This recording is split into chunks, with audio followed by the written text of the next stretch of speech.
উত্তর ভারতের কথা বলবো কারণ এই মুহূর্তে ঠান্ডা জানুয়ারির দ্বিতীয় সপ্তাহে রীতিমতো ঠকঠকিয়ে কাঁপছে উত্তর ভারত। শনিবার মৌসুমের শীতলতম দিন দেখল দিল্লি। লোধি রোডে পারদ নেমেছে 3.4 ডিগ্রিতে। ছবি দেখাচ্ছি আপনাদের। শৈত্যপ্রবাহে রেড অ্যালার্ট জারি রাজধানীতে।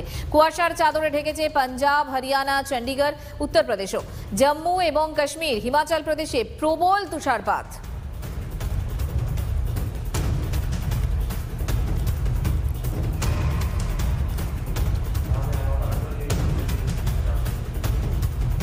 এদিকে দলে কোন্দলের আবহেই খুন হয়ে যাওয়ার আশঙ্কা প্রকাশ তৃণমূল বিধায়ক সোমনাথ শ্যামের।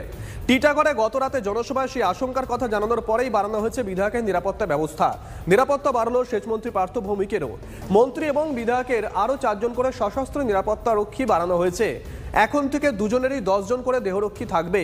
তবে বিধায়ক সোমনাথ জানান, যেভাবে তৃণমূল কর্মীরা খুন হচ্ছেন তাতে নিরাপত্তা নিয়েও ভরসা নেই। हमारा ही एक तृणमूल कांग्रेस का कर्मी का खून हुआ, वहां मैंने देखा कि ये एक ऐसा व्यक्ति के तरफ से ये खून हुआ कि जिसके सामने कोई मुंह खोलने में डर रहा है। मैं बोल रहा हूं मैं पार्टी करता हूं, मेरा भी कल खून हो सकता है, मैं भी कल मर सकता हूं, लेकिन प्रतिवाद करके जाऊंगा और जो सच्चाई है उस मांग को रख के जाऊंगा। अन्याय के विरुद्ध में लड़ूंगा। जो भी अन्याय करेगा, चाहे वो मेरा पार्टी का आदमी हो या कोई हो, मैं वहां प्रतिवाद जरूर करूंगा। আশঙ্কা নিশ্চয়ই হবে যে বিকি যাদবের যদি খুন হতে পারে তাহলে আমার খুন কেন হবে না। আমার সিকিউরিটি বাড়ানো হয়েছে। কতজন?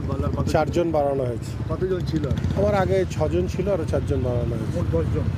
সেচমন্ত্রী পার্থ ভৌমিকেরও সিকিউরিটি বেড়েছে। কতজন বেড়েছে? 4 জন। হ্যাঁ, 4 জন। আমি যে এইটুকু শুনেছি, আমি ঠিক জানি যে 4 জন সিকিউরিটি বা আরো বেড়েছে। সিকিউরিটি বেড়েছে? হ্যাঁ। কজন? মানে কেন হঠাৎ সিকিউরিটি বাড়ছে?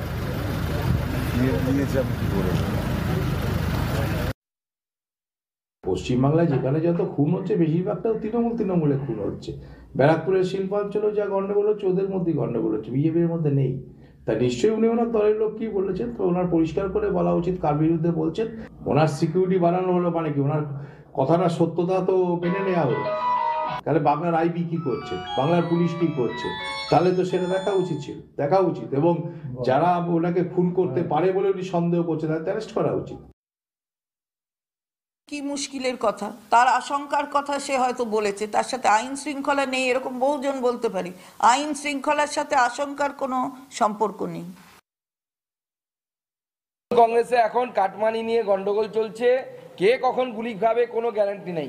তাই